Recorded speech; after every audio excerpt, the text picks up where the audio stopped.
No tenemos ese tipo de dinero guardado, Emily. Tienes que ser realista con esto. Mi padre estaba de pie en el marco de la puerta de mi apartamento, con los brazos cruzados y el rostro severo. Detrás de él, mi madre asentía en silencio, con los labios apretados en una delgada línea de desaprobación. Yo me quedé allí, con mi hijo de 7 años, Ethan, durmiendo en la habitación contigua. Su respiración era laboriosa, incluso con la máquina de oxígeno funcionando. Las facturas médicas estaban esparcidas por toda la mesa de la cocina, como si fueran pruebas acusatorias de mis fracasos. $85.000.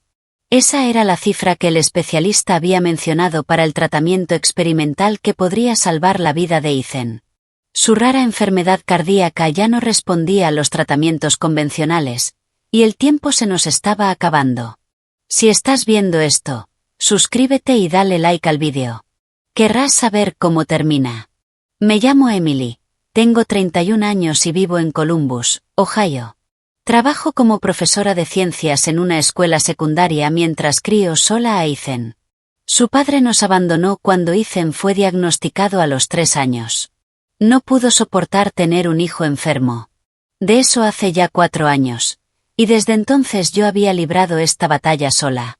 Mis padres vivían a solo 20 minutos de distancia, en su cómoda casa suburbana, la misma en la que mi hermana menor, Claire, aún conservaba intacto su dormitorio de la infancia, como un santuario. ¿Realista? Repetí con la voz quebrada. Mi hijo podría morir sin este tratamiento. El doctor dijo que, si no actuamos ahora, quizá le queden 6 meses de vida. Mi madre dio un paso hacia adelante, posando la mano en el brazo de mi padre, como solía hacer cuando quería suavizar su mensaje, aunque sin contradecirlo. Cariño, entendemos que esto es muy difícil, pero ya te hemos ayudado tanto en estos años. Pagamos 3 de sus cirugías. No podemos vaciar nuestras cuentas de jubilación. No les pido que las vacíen, respondí desesperada. Les pido un préstamo. Les devolveré cada centavo. Conseguiré un segundo trabajo. Haré lo que sea necesario. Mi padre negó con la cabeza. Emily, apenas logras mantenerte a flote como estás ahora. ¿Cómo podrías pagarnos? Sé sensata. Hay planes de pago, opciones de financiamiento médico. Deberías mirar eso. Ya lo había hecho. Había pasado semanas investigando todas las alternativas posibles. Los planes de pago tardaban demasiado, y Ethan no tenía años para esperar. Las financieras médicas pedían intereses que me enterrarían durante décadas, y la mayoría ni siquiera me aprobaría porque ya estaba ahogada en deudas médicas. He intentado todo lo demás, dije en voz baja. Son mi última esperanza. Por un momento, la expresión de mi madre se suavizó, y creí que lograría convencer a mi padre. Pero entonces él habló de nuevo, con firmeza. No podemos hacerlo, Emily. Lo siento, pero también debemos pensar en nuestro propio futuro. Ya no somos tan jóvenes. Se marcharon poco después, y yo me quedé de pie frente a la ventana, observando cómo su coche se alejaba. El peso de su negativa me envolvía como una manta asfixiante. Entré en la habitación de Ethan y me senté junto a su cama, escuchando el silbido constante de la máquina de oxígeno. Su pequeño pecho subía y bajaba de forma irregular. Dormía en paz, sin darse cuenta de que sus propios abuelos acababan de sellar su destino. Al día siguiente comencé a hacer llamadas. Me puse en contacto con todos los familiares que pude recordar, primos lejanos, los hermanos de mi madre, cualquiera que pudiera ayudar. La mayoría ofrecía palabras de aliento y pequeñas cantidades que apenas hacían diferencia. Mi tía Teresa envió $500 junto a una nota en la que lamentaba no poder dar más. Yo agradecía cada centavo, pero era como intentar llenar un océano con una cucharita. 2 semanas después, regresé de un día particularmente duro en la escuela y encontré a Ethan luchando por respirar. Sus labios tenían un tinte azulado que me llenó de pánico. Llamé a la ambulancia y lo llevaron de inmediato al hospital. El médico logró estabilizarlo, pero el cardiólogo me apartó con expresión sombría. Su condición está empeorando más rápido de lo que pensábamos, dijo el doctor Morrison. Sin ese tratamiento del que hablamos, le doy como máximo 3 meses, quizá menos. Asentí en silencio, incapaz de responder por el nudo en mi garganta.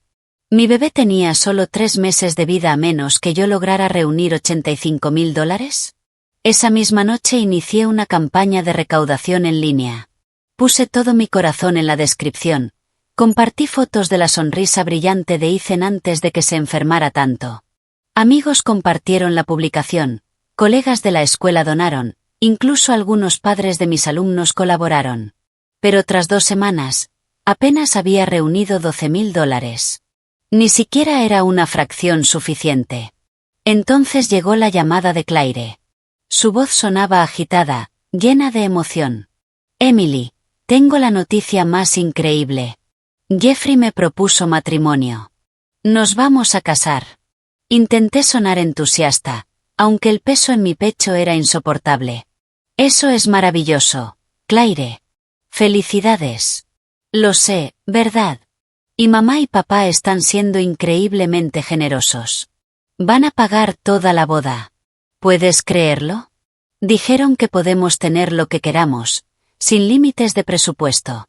Jeffrey y yo pensamos en una boda de destino. Tal vez Italia o el sur de Francia.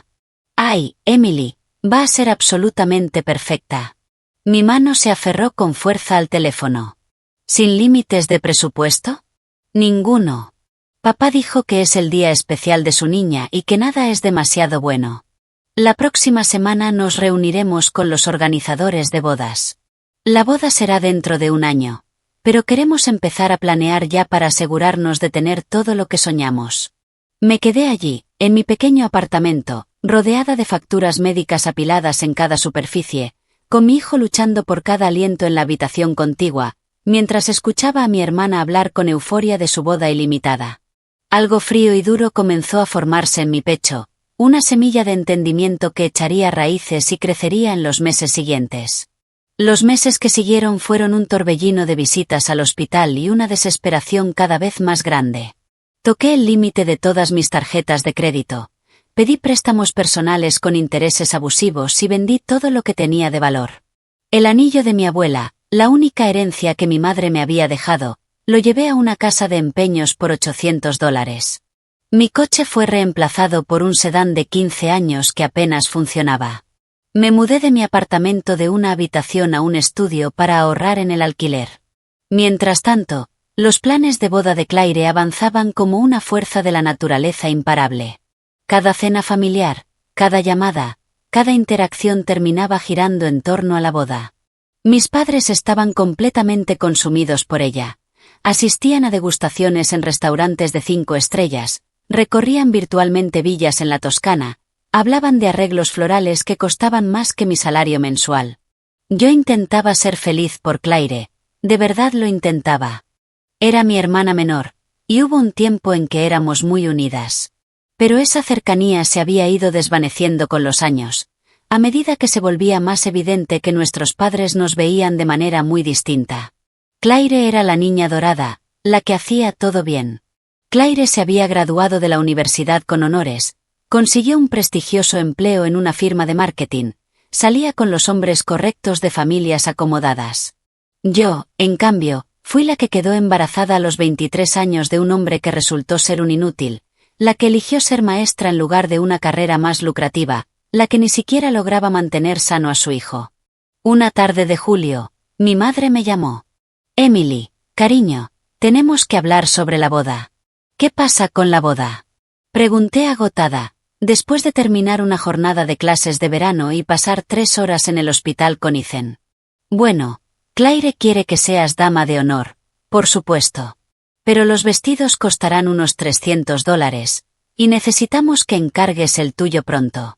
$300. Hice el cálculo mentalmente. Era casi lo suficiente para cubrir 2 semanas de medicamentos de Ethan. No sé si puedo permitirme eso ahora mismo. Hubo un silencio al otro lado. Emily, es la boda de tu hermana. Lo sé, pero las cosas están muy difíciles. Los gastos médicos de Ethan. Siempre estás hablando de los gastos médicos de Ethan.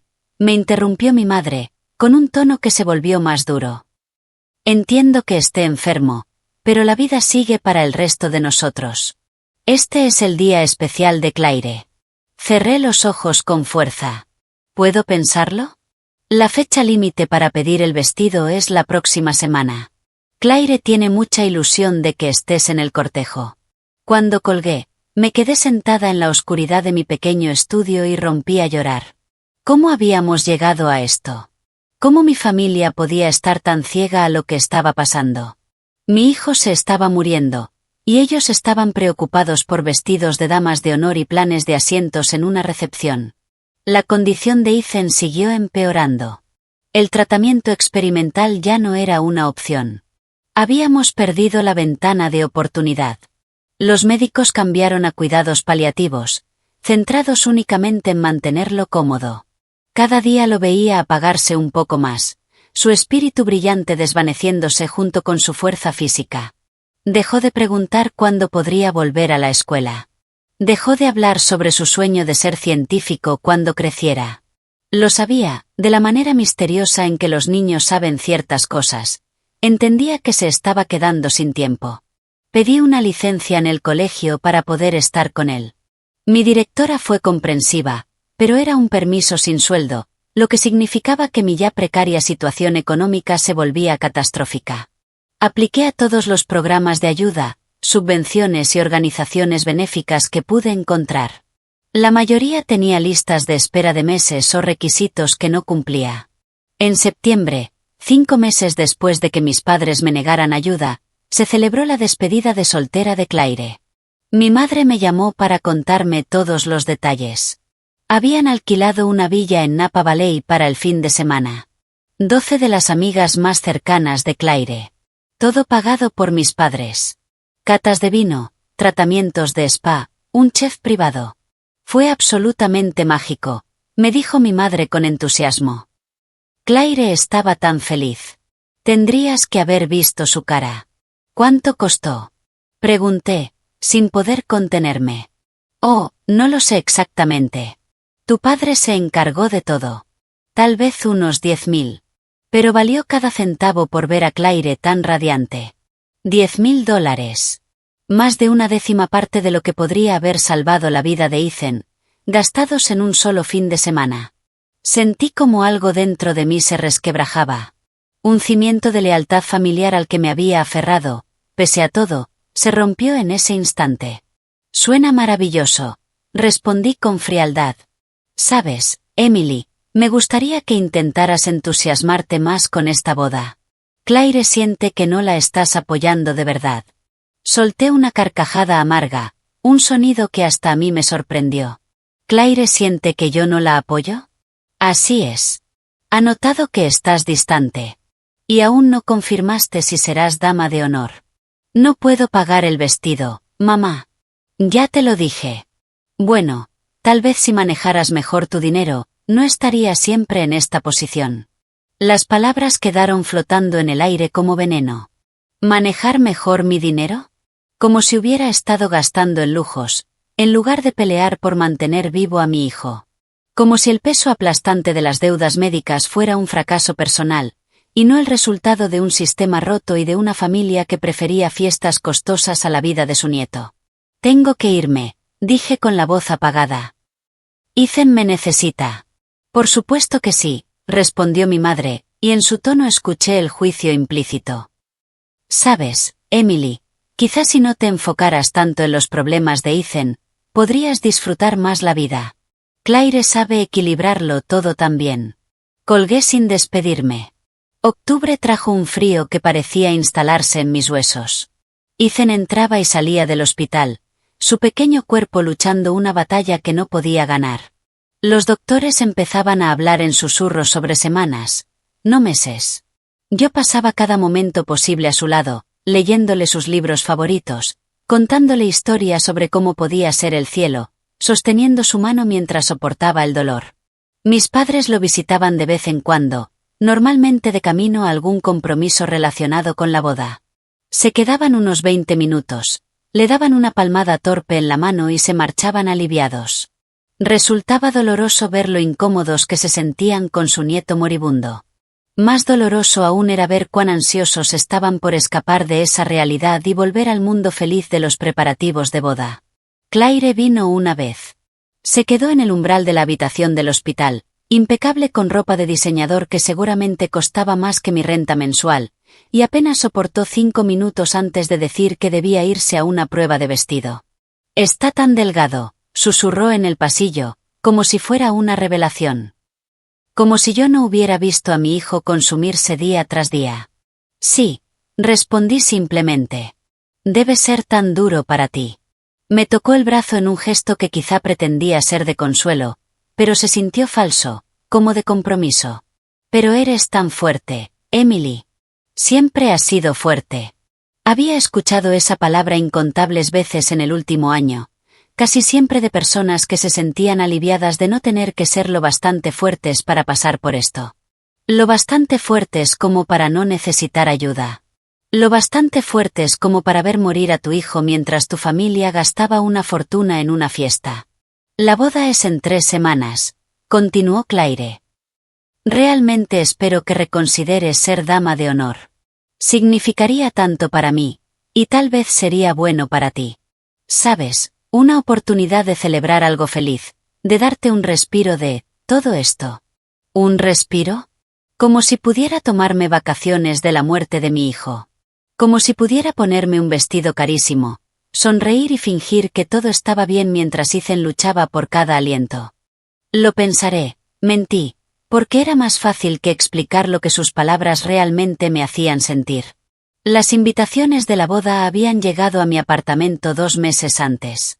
Cartulina gruesa con grabados en dorado. Solo el set de invitaciones probablemente costó unos $50 por invitado. Ya hacía los cálculos automáticamente, convirtiendo cada gasto en tratamientos médicos que no podíamos pagar. Esas invitaciones podían haber significado un mes de fisioterapia. El depósito del salón podía haber cubierto un año de medicación. Más tarde supe que el costo final de la boda de Claire fue de $230.000.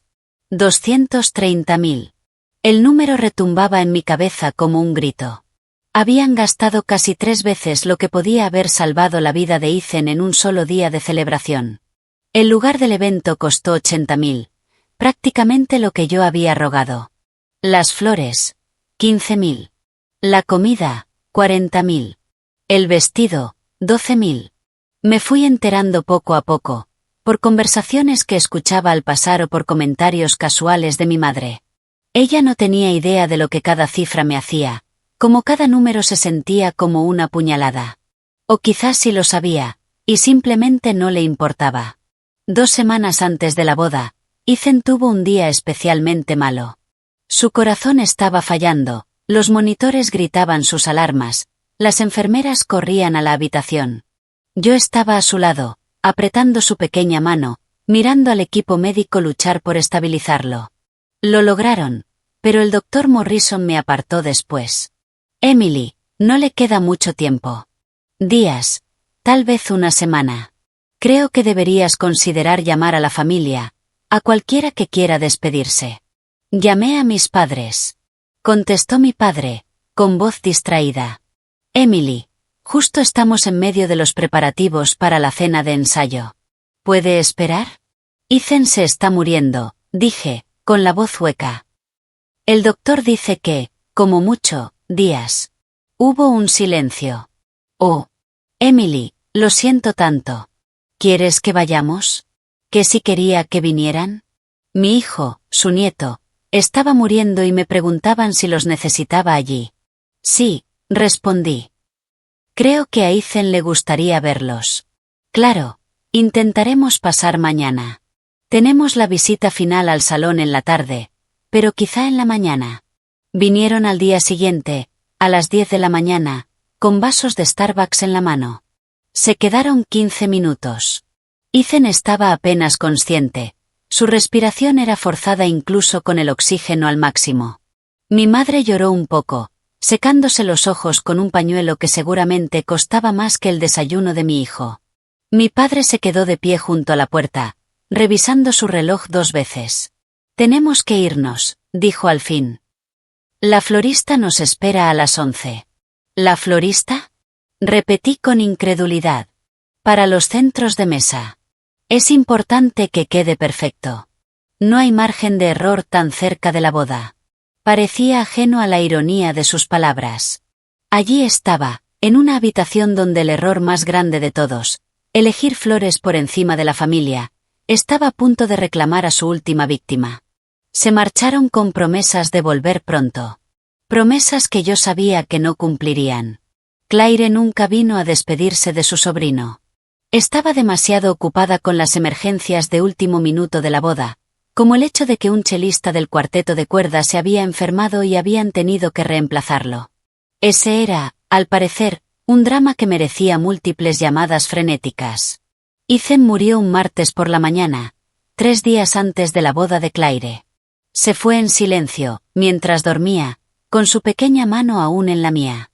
La enfermera que confirmó su muerte lloró más que mis propios padres cuando los llamé para darles la noticia. Las primeras palabras de mi madre fueron: «Oh, no. Emily, qué terrible. Qué mal momento. Mal momento». Porque el funeral interfería con los preparativos de la boda. Ese fue el instante en que algo fundamental cambió dentro de mí. El dolor era abrumador, pero debajo de él crecía otra cosa. Una comprensión fría, paciente. Ellos habían hecho su elección. Ahora yo haría la mía. El funeral se programó para el viernes, 2 días antes de la boda de Claire, que sería el domingo. No les pedí a mis padres que cambiaran la fecha. No le pedí a Claire que pospusiera la boda. Sabía cuál sería la respuesta, y no tenía fuerzas para escuchar sus razones sobre por qué su fiesta era más importante que el entierro de mi hijo. Lo que no esperaba era que ellos me pidieran cambiar el funeral. Mi madre llamó el miércoles por la tarde. «Emily, cariño, tenemos que hablar de los arreglos del funeral». Yo estaba sentada en la habitación de Ethan, rodeada de sus cosas, su póster de dinosaurios, la colección de piedras que había encontrado en el parque, el set de ciencias que le compré la Navidad pasada y que nunca pudo usar porque ya estaba demasiado enfermo. ¿Qué pasa con eso? Bueno, el viernes es complicado para nosotros. Tenemos el ensayo de la boda en la tarde y la cena en la noche. Todo está programado, con depósitos pagados. Podrías mover el funeral al jueves, o quizá a la próxima semana. Me quedé mirando la pared, incapaz de procesar lo que oía. ¿Quieren que cambie el funeral de mi hijo porque les choca con el ensayo de la boda? No es solo el ensayo, Emily. Es todo el itinerario. Vienen invitados de fuera, la familia de Jeffrey vuela desde Atlanta, tu padre dará un brindis en la cena. No podemos faltar. Ethan es nuestro nieto y claro que estaremos para honrarlo. Pero el jueves funcionaría mucho mejor para todos. La funeraria debería poder hacer el cambio. ¿Para todos? Mi voz sonó plana, sin emoción. Ya no quedaba lugar para la rabia o el dolor. Había pasado a un terreno nuevo donde sentir algo parecía imposible. Sería más conveniente para todos que enterremos a mi hijo de 8 años un día antes, para que ustedes no se pierdan la hora del cóctel. No seas dramática, Emily. Lo haces sonar peor de lo que es. Estamos tratando de apoyarte a ti y a Claire. ¿Por qué no puedes ser más flexible? ¿Sabes lo importante que es esta boda para tu hermana? Colgué. No confiaba en mí misma para decir algo más. El funeral se mantuvo programado para el viernes. Lo organicé yo sola, lo pagué con dinero que me prestó mi directora, quien había sido más solidaria en el último año que mis propios padres. Fue una ceremonia pequeña, apenas 20 personas. Mi tía Teresa asistió, algunos profesores de la escuela, un par de padres de los antiguos compañeros de Ethan. Mis padres llegaron 45 minutos tarde, vestidos claramente con ropa elegida para las festividades de la boda. Se quedaron para el servicio, pero se marcharon inmediatamente después, sin quedarse al pequeño refrigerio que había preparado en mi apartamento. «Tenemos que irnos», dijo mi madre, besándome la mejilla con los labios apenas rozando la piel. Claire está teniendo una crisis con el acomodo de los invitados, pero fue un servicio precioso, Emily. Muy elegante. Elegante. El funeral de mi hijo había sido elegante. Los vi marcharse. Los vi subirse a su coche, apurados por llegar a sus citas importantes, a sus emergencias críticas, y sentí que algo dentro de mí se endurecía por completo. El dolor seguía allí, aplastante, absoluto. Pero ahora estaba contenido, encerrado tras un muro de claridad helada. El sábado lo pasé sola en mi apartamento, rodeada de tarjetas de condolencias y facturas médicas. La campaña de recaudación que había logrado juntar $12,000 se había cerrado hacía meses, y ese dinero ya se había agotado en tratamientos que solo retrasaron lo inevitable. Debía $73,000 en deudas médicas, tenía tarjetas de crédito al límite por otros 25,000, y el alquiler llevaba 2 meses atrasado. La muerte de Ethan no había terminado con mi pesadilla financiera. Solo la había vuelto absurda. Mi teléfono vibraba con mensajes de parientes lejanos y amigos. ¿Estás bien? ¿Necesitas algo? No respondí. Lo que yo necesitaba era imposible. Necesitaba a mi hijo de vuelta. Necesitaba que mis padres hubieran sido otras personas. Necesitaba despertar y descubrir que el último año había sido solo una pesadilla. El domingo por la mañana, día de la boda de Claire, me desperté al amanecer. No había planeado pensar en ello, no quería reconocer que estaba ocurriendo. Pero mi teléfono se iluminó con un mensaje de mi madre. Ojalá estuvieras aquí para compartir este día tan especial. Claire se ve absolutamente deslumbrante. Me quedé mirando ese texto durante mucho tiempo. Ojalá estuvieras aquí. Como si simplemente hubiera decidido no asistir. Como si me lo hubiera perdido por un conflicto de agenda, en lugar de porque había enterrado a mi hijo 2 días antes. Me vestí y salí a caminar. Columbus era hermoso a finales de octubre, con las hojas tornándose doradas y rojas. A Ethan le encantaba el otoño. Habíamos planeado ir al campo de calabazas este año. Otra cosa más que nunca sucedería. Mi teléfono no dejaba de sonar durante todo el día. Fotos de la boda. Mi madre me había añadido a un chat familiar extendido. Vi las imágenes cargarse una tras otra. El lugar en la Toscana al atardecer. Claire con su vestido de diseñador, un traje que costaba más que el coche de la mayoría de la gente. Los arreglos florales, elaborados y excesivos. El pastel de 5 pisos. La torre de champán. El cuarteto de cuerdas tocando en una terraza con vistas a las colinas de viñedos. $230,000 de celebración mientras el cuerpo de mi hijo yacía en un cementerio donde yo ni siquiera podía costearle una lápida decente. Deslicé las fotos con una sensación extraña de desapego. Todos parecían tan felices. Mi padre en su smoking, irradiando orgullo. Mi madre, elegante en su vestido de madre de la novia que seguramente costaba $3,000. Claire y su flamante esposo, sus rostros iluminados de alegría y posibilidades. Miembros de la familia a los que había llamado suplicando ayuda, ahora vestidos con sus mejores galas, celebrando con botellas de champán que costaban más que lo que donaron para el tratamiento de Ethan. Una foto mostraba a mis padres bailando, mi madre con la cabeza echada hacia atrás, riendo a carcajadas. El pie de foto decía, el mejor día de todos. Bendecidos. Dejé el teléfono a un lado y fui al baño. Me miré en el espejo. Había perdido 7 kilos en el último mes, mis ojos hundidos y rodeados de sombras oscuras. Parecía que había envejecido 10 años. Parecía alguien que había visto morir a su hijo mientras su familia festejaba. Esa noche, sola en mi estudio, me hice una promesa. Esto no había terminado. Ellos pensaban que podían descartar la vida de Ethan, descartarme a mí, y seguir adelante con sus celebraciones felices sin consecuencia alguna. Creían que su dinero, su estatus social y sus prioridades egoístas los protegían de la rendición de cuentas. Se equivocaban. No sabía cómo todavía, pero les haría entender lo que habían hecho. Haría que sintieran una fracción de lo que yo sentí. No era venganza exactamente. Era justicia. Un ajuste de cuentas. Saqué un cuaderno y empecé a escribirlo todo. Cada conversación. Cada negativa. Cada cifra. Documenté la línea de tiempo. Cuando pedí ayuda, cuando me la negaron, cuando empezaron los preparativos de la boda, cuando murió Ethan. Anoté quién estuvo en el funeral y quién no. Registré cada gasto que mi madre había mencionado sobre la boda. No sabía qué haría con toda esa información, pero sabía que la necesitaba. Evidencia, pruebas, un registro de todo lo que le habían quitado a Ethan. A mí. Mi teléfono vibró otra vez. Otro mensaje de mi madre. De vuelta en casa desde Italia. Exhaustos, pero tan felices. El primer baile de Claire y Jeffrey fue mágico. Te enviaré el vídeo. Escribí.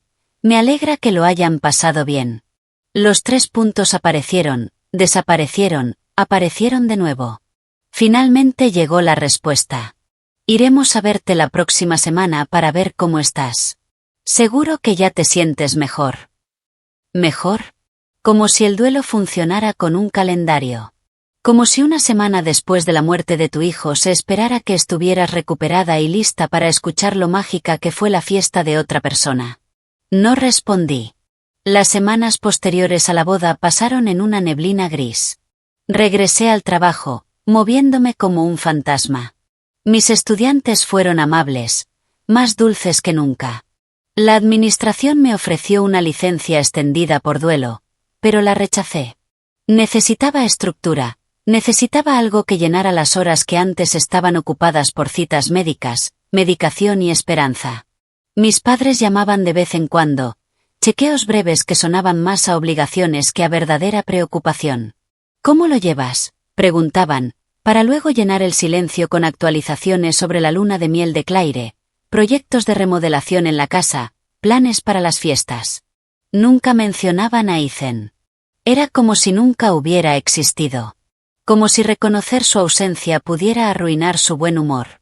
Claire envió un solo mensaje. Siento mucho todo. Espero que podamos superar esto. ¿Superar esto? ¿Superar ver morir a mi hijo? ¿Superar ser abandonada por mi propia familia? ¿Superar el hecho de que ella había tenido una boda de cientos de miles de dólares mientras mi niño se asfixiaba porque no pudimos pagarle un tratamiento? Tampoco respondí. En diciembre, 2 meses después de la muerte de Ethan, mis padres me invitaron a la cena de Navidad. Estuve a punto de rechazar, pero la curiosidad me ganó. Quería verlos, entender cómo podían vivir con lo que habían hecho. Su casa estaba decorada como una postal de revista. Un árbol de casi 4 metros, adornado profesionalmente, guirnaldas y luces en cada rincón. El olor de la comida de catering costoso impregnaba el aire. Claire y Jeffrey ya estaban allí cuando llegué, bronceados y relajados tras su luna de miel en Bali. Emily, mi madre me abrazó, su perfume sofocante. Me alegra tanto que vinieras. Te hemos extrañado. Me quedé rígida en sus brazos. Gracias por invitarme. La cena era un despliegue. Prime rib, colas de langosta, acompañamientos que ni siquiera podía nombrar. Vino que mi padre anunció con orgullo costaba $200 la botella. Todos reían, compartiendo historias de la boda, de la luna de miel, de sus vidas cómodas. Yo me quedé en silencio, empujando la comida en mi plato. Emily, estás tan callada, dijo Claire, con ese tono de aparente preocupación que no llegaba a sus ojos. ¿Estás bien? Estoy bien. Sabes, Jeffrey y yo pensábamos, tal vez deberías considerar mudarte a otro lugar. Un nuevo comienzo podría ayudarte a sanar. Columbus tiene demasiados recuerdos tristes ahora, dijo Claire, mirándome como si de verdad creyera estar dándome un consejo útil. Era mi hermana solo de nombre, nada más. ¿Y a dónde iría? Pregunté. No lo sé, a algún lugar más barato, quizá. Sé que estás teniendo dificultades económicas. La empresa de Jeffrey tiene una oficina en Kansas City. El costo de vida allí es mucho más bajo. Podríamos ayudarte a encontrar algo. Ayudarme. Lo que realmente querían era alejarme, borrar de su vista el incómodo recordatorio de sus decisiones.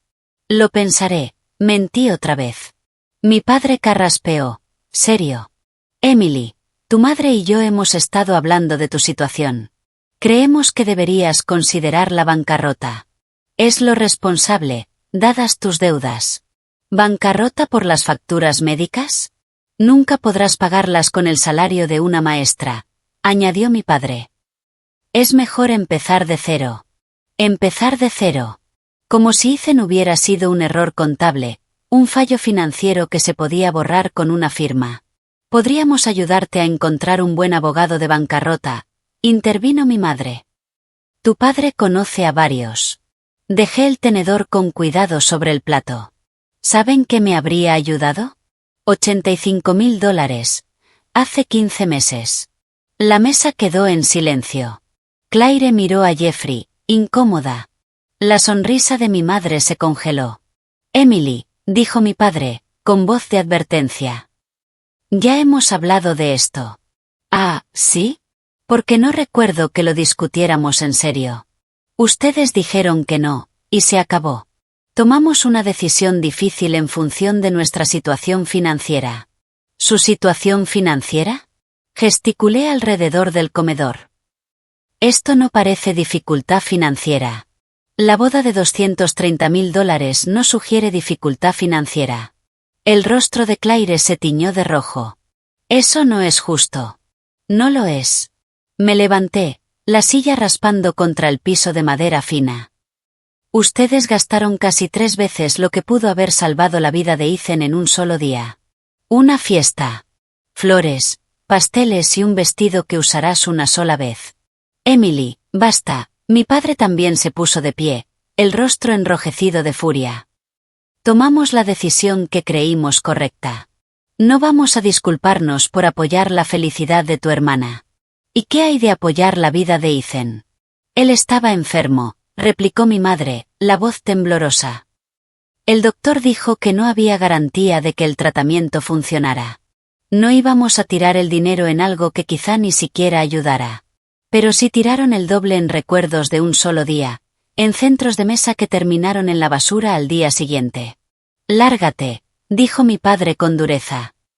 Si vas a ser irrespetuosa, puedes marcharte. Me puse el abrigo. No se preocupen, ya me voy.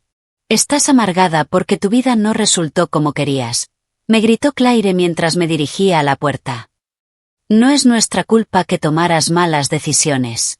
Me detuve en el umbral y me giré. Estaban todos de pie, un frente unido contra mí. Mis padres, mi hermana, su esposo. Cómodos, seguros, convencidos de su rectitud. ¿Malas decisiones? Repetí con amargura. Como confiar en la familia. Como creer que la sangre significaba algo. Como pensar que elegirían a su nieto antes que a una fiesta. Salí a la fría noche de diciembre y me metí en mi destartalado coche. Me quedé allí unos segundos, mirando por la ventana cómo se acomodaban de nuevo en su cena opulenta, probablemente ya convenciéndose de que yo era solo dramática, inestable, desagradecida. Esa fue la última vez que hablé con ellos en 4 años. La vida siguió, porque eso es lo que hace. Declaré la bancarrota, tal como había sugerido mi padre, lo que eliminó gran parte de mis deudas médicas, pero destrozó mi crédito durante años. Me mudé a un apartamento más barato, en un barrio peor. Tomé trabajos de tutorías por las tardes y en los veranos para poder sobrevivir. Existía, pero no vivía. También planeaba. No podía tocarlos aún. Era demasiado débil, demasiado rota, consumida por el dolor y la supervivencia. Pero tenía paciencia. Observaba desde lejos, siguiendo sus vidas a través de cuentas de redes sociales que no sabían que aún podía ver. Documentaba todo, agregando páginas a mis cuadernos. Esperaba. 1 año después de la boda, Claire quedó embarazada. Mi madre publicaba actualizaciones constantes. El baby shower, la habitación decorada, las ecografías. La bebé, una niña llamada Sofía, nació sana y perfecta. Las fotos mostraban a mis padres radiantes, sosteniendo a su primer nieto. Como si Ethan nunca hubiera existido. Como si Sofía fuera la primera y única. Vi un comentario en la publicación de mi madre en Facebook, escrito por un primo lejano: «Tu primer nieto, ¡qué emoción!». La respuesta de mi madre: «Sí, estamos en la luna». Ni una corrección, ni siquiera un reconocimiento de que otro nieto había existido, había muerto, había importado. Ethan había sido borrado de la narrativa familiar. Tomé una captura de pantalla y la añadí a mi colección. 2 años después de la muerte de Ethan, retomé los estudios. Clases en línea por las noches, encaminándome hacia una maestría en administración educativa. Tras 3 años, fui ascendida a subdirectora. El aumento de salario era modesto, pero era progreso. Estaba construyendo algo, lenta y deliberadamente. También comencé a ahorrar. Cada dólar extra iba a una cuenta separada que nunca tocaba. No sabía para qué exactamente lo estaba guardando, pero sabía que eventualmente lo necesitaría. El poder requería capital. Durante esos años, mis padres intentaron contactarme de vez en cuando. Tarjetas de cumpleaños con mensajes genéricos. Regalos de Navidad enviados por correo, casi siempre tarjetas de regalo de tiendas en las que ni siquiera compraba. Una vez mi padre me llamó para decirme que habían creado un pequeño fondo universitario para Sofía y me preguntó si quería contribuir. Le colgué. Claire envió una tarjeta de anuncio de nacimiento cuando tuvo a su segundo hijo, un niño llamado Jackson. En el frente, una foto profesional de su familia perfecta, ropa costosa, sonrisas genuinas. En el reverso, alguien había escrito, «Esperamos que estés bien». Como un pensamiento de último minuto. Guardé cada tarjeta, cada anuncio, cada desdén casual. Evidencia. 4 años después de la muerte de Ethan, ya era directora de una escuela secundaria exitosa, ganando lo suficiente para vivir con comodidad. Aunque mantenía mi estilo de vida sencillo, había reconstruido mi vida desde las cenizas, había creado un propósito y un sentido, incluso sin la persona que le había dado ambos. También seguía atenta a la vida de mi familia. El esposo de Claire, Jeffrey, había sido ascendido a vicepresidente en su empresa. Se habían comprado una casa más grande en un vecindario exclusivo. Mis padres jugaban al golf, se habían inscrito en un club campestre costoso. Viajaban con frecuencia, publicando fotos en playas y ciudades europeas. La vida era buena para ellos. Mejor que buena. Y entonces, a inicios de primavera, algo cambió. Recibí un correo electrónico de una dirección que no reconocí. La línea de asunto decía, «Asunto familiar importante». Estuve a punto de borrarlo como spam, pero algo me hizo abrirlo. «Emily, soy tu tía Teresa. Te escribo porque pensé que debías saber que tu padre perdió su trabajo hace 3 meses. Ha intentado mantenerlo en secreto, pero la situación es grave. Todo el fondo de jubilación de mi padre estaba invertido en acciones de su empresa, que colapsó cuando ésta se declaró en bancarrota. Tus padres han perdido casi todo. Están a punto de perder la casa. Sé que no tienes una relación cercana con ellos, pero pensé que querrías saberlo. Tu padre es demasiado orgulloso para pedir ayuda, pero la necesitan. Por favor, llámame si puedes. Con cariño, Teresa». Leí el correo 3 veces. Luego encendí la computadora y comencé a buscar. No tardé en encontrar los artículos de prensa.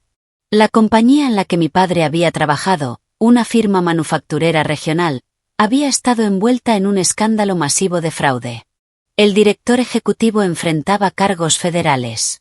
La empresa se había declarado en quiebra y miles de empleados habían perdido sus empleos y sus ahorros de retiro. El nombre de mi padre aparecía en varios artículos, mencionado como uno de los ejecutivos que lo habían perdido todo. Me recosté en la silla y miré la pantalla. Después de todos estos años, después de haber construido su cómoda vida sobre la tumba de la memoria de mi hijo, ahora lo habían perdido todo. Karma, lo llamarían algunos.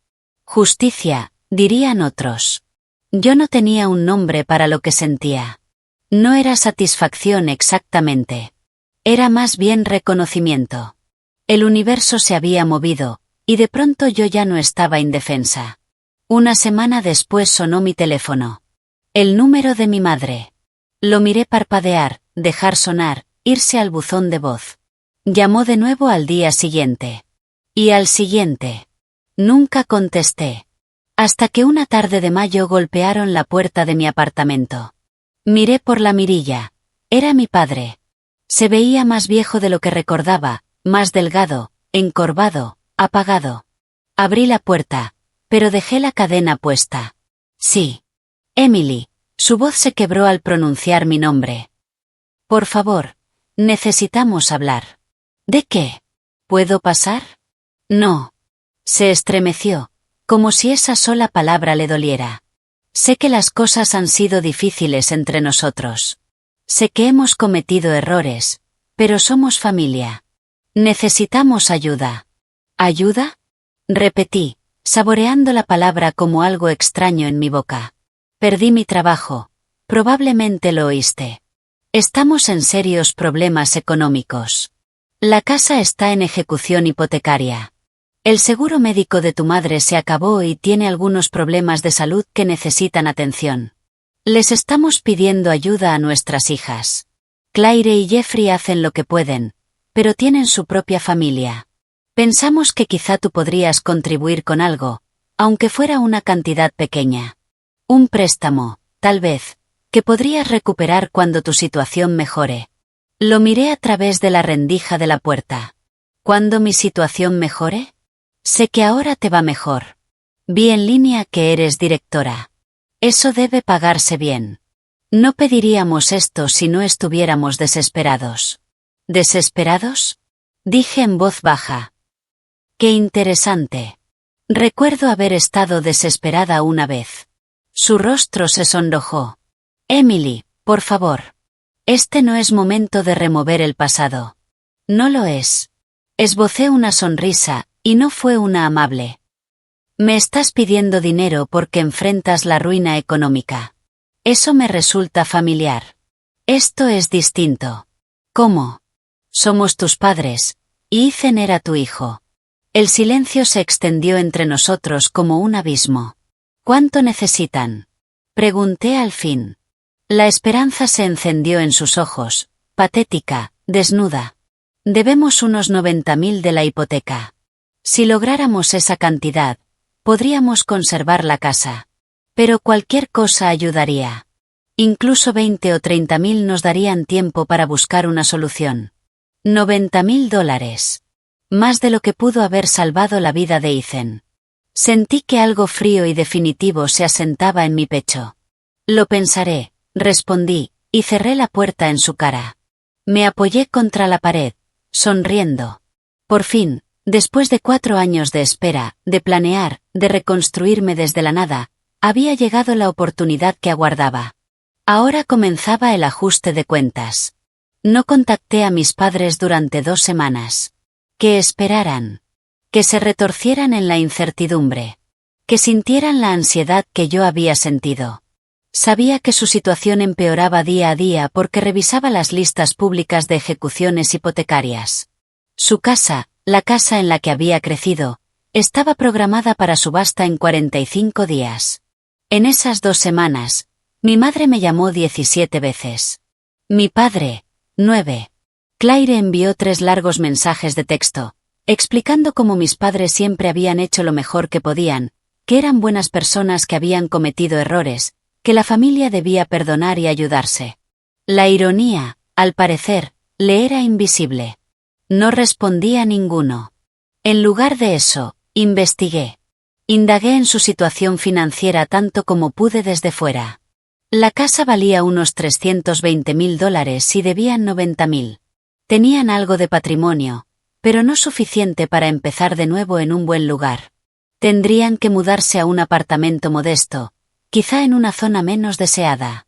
Tendrían que aprender a vivir con la seguridad social y lo que mi padre pudiera rascar si alguien contrataba a un ejecutivo caído en desgracia de 63 años. Sería duro para ellos. Humillante. Una inversión total de la vida cómoda que habían construido. Pero sobrevivirían.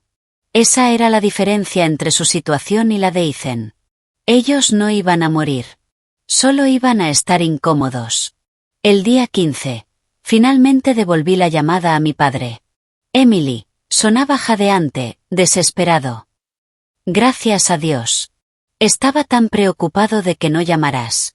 He estado pensando en tu petición. Escuché el alivio en su voz, crudo y evidente. Quiero reunirnos todos. Tú, mamá y Claire. Necesitamos conversar. Por supuesto, claro. ¿Cuándo? ¿Dónde? Podemos ir a ti o reunirnos en un lugar neutral, lo que prefieras. En mi apartamento. El sábado a las 2. Estaremos allí. Gracias, Emily. No sabes lo que esto significa para nosotros. Colgué sin responder. El sábado amaneció frío y gris. El clima apropiado para lo que había planeado. Pasé la mañana preparando.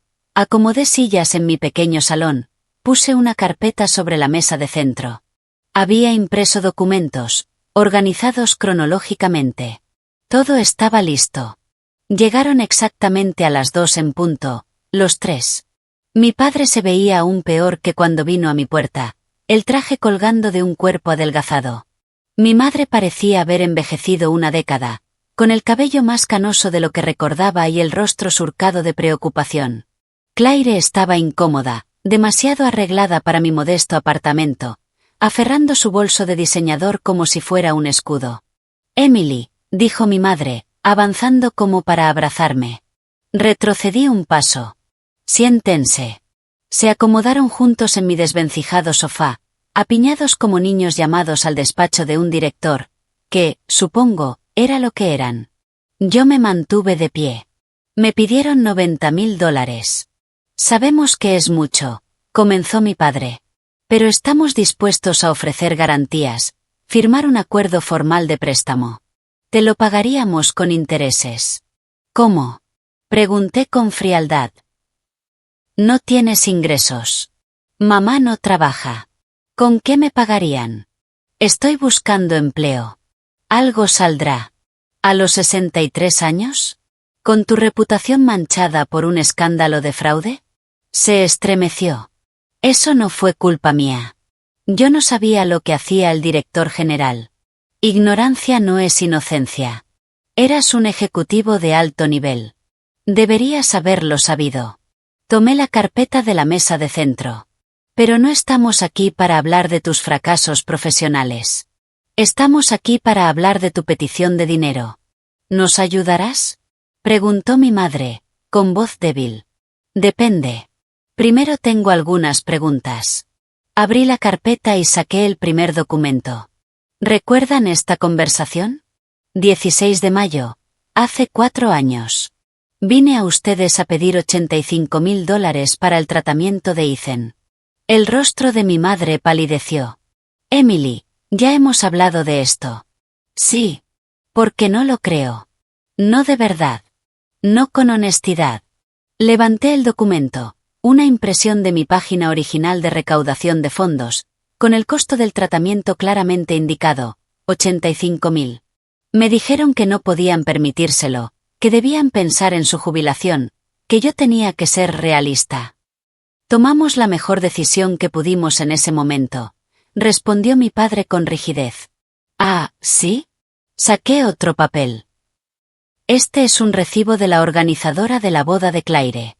Costo total, $230,000, pagados en su totalidad por ustedes, 18 meses después de decirme que no podían darme 85,000 para salvar la vida de su nieto. Claire se puso de pie. Esto no es justo. Estás tergiversando todo.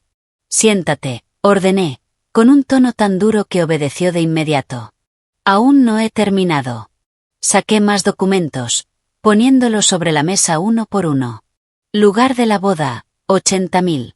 Flores, 15,000. Catering, 40,000. Vestido, 12,000. Fotógrafo, 8,000. Entretenimiento, 10,000. ¿Quieren que continúe? ¿Qué quieres de nosotros? Exigió mi padre. Una disculpa. De acuerdo, dijo con brusquedad. Lo sentimos. Cometimos un error. ¿Eso quieres oír? ¿Un error? Repetí suavemente. ¿Creen que elegir una fiesta por encima de la vida de su nieto fue un error? No sabíamos que iba a morir, susurró mi madre. Sí lo sabían. Los médicos se los dijeron. Yo se los dije. Lo sabían y aún así no les importó lo suficiente para ayudar. Saqué otro documento. El que más dolía mirar, una foto de Ethan en la cama del hospital, tomada 2 semanas antes de morir. Esto es lo que $85,000 habrían salvado. Este niño. Su nieto. ¿Lo recuerdan? Mi madre comenzó a llorar. Claire desvió la mirada.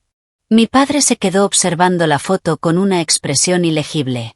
Emily, por favor, dijo mi madre entre lágrimas. Sabemos que te fallamos. Sabemos que deberíamos haber hecho más, pero no podemos cambiar el pasado. Solo podemos pedir tu misericordia ahora. ¿Misericordia? Puse la foto de nuevo en la carpeta con cuidado. Qué curioso. No recuerdo haber recibido mucha misericordia cuando les rogué ayuda.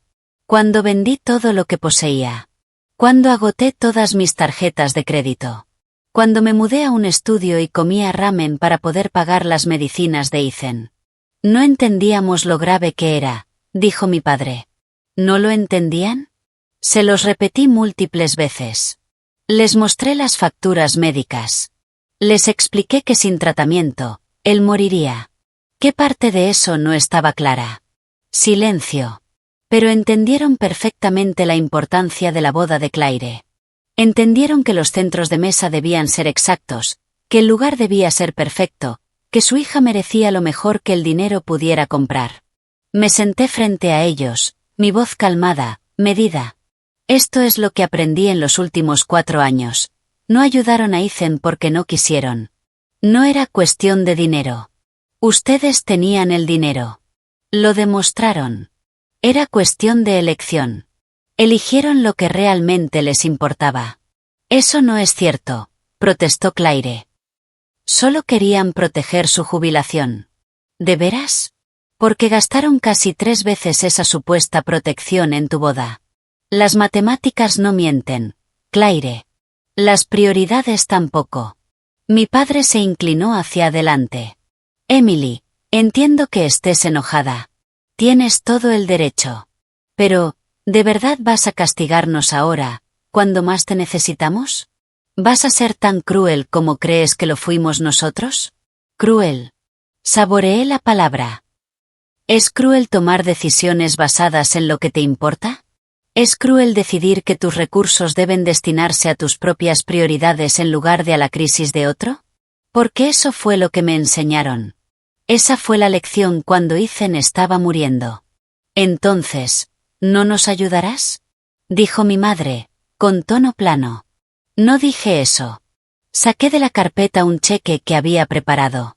Estoy dispuesta a darles $90,000. La esperanza floreció en sus rostros, inmediata, desesperada. Sin embargo, continué, hay condiciones. Lo que sea, dijo mi padre de inmediato. Firmaremos lo que quieras. Planes de pago, intereses, garantías. No se trata de pago. Puse el cheque sobre la mesa entre nosotros. Estaba emitido por $90,000, fechado ese mismo día. La primera condición es que reconozcan, aquí y ahora, que eligieron la boda de Claire por encima de la vida de Ethan. Que tenían el dinero y se negaron a ayudar. Quiero escucharlo de su boca. Me miraron fijamente. Claire los observaba, nerviosa. No tienen que hacerlo. Solo quiere humillarlos, dijo ella. Sí, admití con calma. Quiero humillarlos, como ustedes me humillaron cuando les supliqué ayuda. Cuando me dejaron sola con las facturas, cuando enterré a mi hijo mientras ustedes asistían a una cena de ensayo. Así que sí, quiero que lo digan en voz alta, que tomaron una decisión y que Ethan murió por ella. Mi madre lloraba más fuerte. El rostro de mi padre estaba rojo, pero necesitaban ese cheque. Lo necesitaban con desesperación. Elegimos la boda, dijo finalmente mi padre, en un susurro apenas audible. Teníamos el dinero y decidimos gastarlo en la boda de Claire en lugar del tratamiento de Ethan. Y como consecuencia, lo impulsé. Y murió porque no lo ayudamos. Mamá, la miré directamente. Deberíamos haberte ayudado, susurró. Deberíamos haberlo salvado. Nos equivocamos. Me giré hacia Claire. ¿Y tú? ¿Cuál fue tu papel en todo esto? Yo no lo sabía, dijo con rapidez. No sabía que se habían negado a ayudar a Ethan. ¿No lo sabías? ¿Nunca te preguntaste de dónde salió el dinero para tu boda fastuosa? ¿Nunca te pareció extraño que te pidiera posponer tu despedida de soltera porque Ethan estaba en el hospital y te negaras? ¿Nunca cuestionaste casarte 3 días después del funeral de tu sobrino? Claire no tuvo respuesta. Esta es la segunda condición, continué. Toman este dinero, salvan su casa y nunca vuelven a ponerse en contacto conmigo. Ni tarjetas de cumpleaños, ni regalos de Navidad, ni llamadas telefónicas. Me eliminan de sus vidas por completo, de la misma forma en que eliminaron a Ethan de sus recuerdos. Vuelven a fingir que no existo. Emily, no puedes decir eso en serio, murmuró mi madre. Somos familia. No, la corregí. Compartimos ADN. La familia es otra cosa. La familia está presente. La familia se sacrifica. La familia no deja morir a un niño mientras organiza fiestas. Me levanté y caminé hacia la puerta, abriéndola. Esas son mis condiciones. Tomen el cheque o déjenlo. Tienen 60 segundos para decidir. Se miraron entre ellos. Una conversación silenciosa, hecha de miradas y gestos. Los observé calcular, medir su orgullo contra su desesperación. Tardaron 43 segundos. Mi padre tomó el cheque. Aceptamos tus condiciones, dijo, con la voz hueca. Bien. Sobre la mesa, junto al cheque, hay un documento. Es un acuerdo formal en el que se comprometen a no volver a tener contacto conmigo. Fírmenlo. Firmaron sin siquiera leerlo, lo cual me dijo todo lo que necesitaba saber sobre su desesperación. La firma de mi padre era temblorosa. Mi madre apenas podía sostener el bolígrafo entre lágrimas. Claire firmó con trazos bruscos y llenos de rabia contenida, el rostro rojo de furia. Cuando terminaron, recogí el documento y les entregué el cheque. Ya se pueden ir. Emily, empezó mi padre, pero lo interrumpí. Aceptaron las condiciones. No contacto significa no contacto. Lárguense. Salieron en silencio, mi madre llorando, los hombros de mi padre hundidos, Claire rígida a su lado. Cerré la puerta tras ellos y la aseguré con llave. Después fui a mi habitación y encendí la computadora portátil. Abrí mi cuenta bancaria y miré el saldo. Los $90.000 que les había dado se habían transferido esa misma mañana desde mis ahorros. Esa cuenta ahora mostraba solo 12.000 restantes. Años de ahorro disciplinado, de vivir modestamente, de apartar cada centavo extra, reducidos a casi nada. Pero no había terminado. Abrí mi correo y redacté un mensaje a mi tía Teresa, la única familiar que había mostrado verdadera preocupación por mí en todos esos años. Adjunté un documento, una carta que había escrito meses atrás, esperando el momento adecuado para enviarla. Tía Teresa, quería que supieras lo que realmente ocurrió con Ethan. Te adjunto una línea de tiempo completa de los hechos, incluyendo todas las veces que pedí ayuda y las respuestas que recibí. También incluí documentación de los gastos que hicieron mis padres en ese mismo periodo, especialmente en relación con la boda de Claire. Pensé que la familia debía conocer la verdad. Por favor, compártelo con quien consideres necesario. Con cariño, Emily. Presioné enviar. El documento adjunto era exhaustivo. Cada conversación, cada negativa, cada gasto de la boda, cada factura hospitalaria, la foto de Ethan en su cama del hospital, las capturas de pantalla de los posts de mi madre en Facebook llamando a Sofía su primer nieto. La cronología mostrando cómo mis padres asistieron a la cena de ensayo de Claire en lugar de a la recepción del funeral de Ethan. Todo ordenado en detalle cronológico, indiscutible. Mi tía Teresa tenía una red familiar extensa. Era del tipo que reenviaba correos a decenas de personas, que compartía todo en redes sociales. Para el día siguiente, todos lo sabrían. Los amigos de mis padres, su club de campo, su iglesia, sus vecinos. La verdad se esparciría como fuego. El cheque que les había dado se cobraría. Conservarían la casa. Pero perderían algo mucho más valioso, su reputación, su cómoda posición social, la imagen que habían cultivado de padres y abuelos generosos y amorosos. Todos sabrían lo que realmente habían elegido, lo que realmente habían valorado. 1 hora más tarde, llamaron a mi puerta.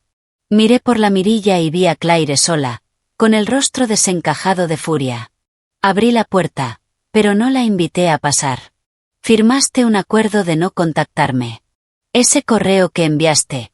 No puedes hacer eso. Les estás arruinando la vida. Estoy diciendo la verdad. Eso es diferente. Eres vengativa y cruel.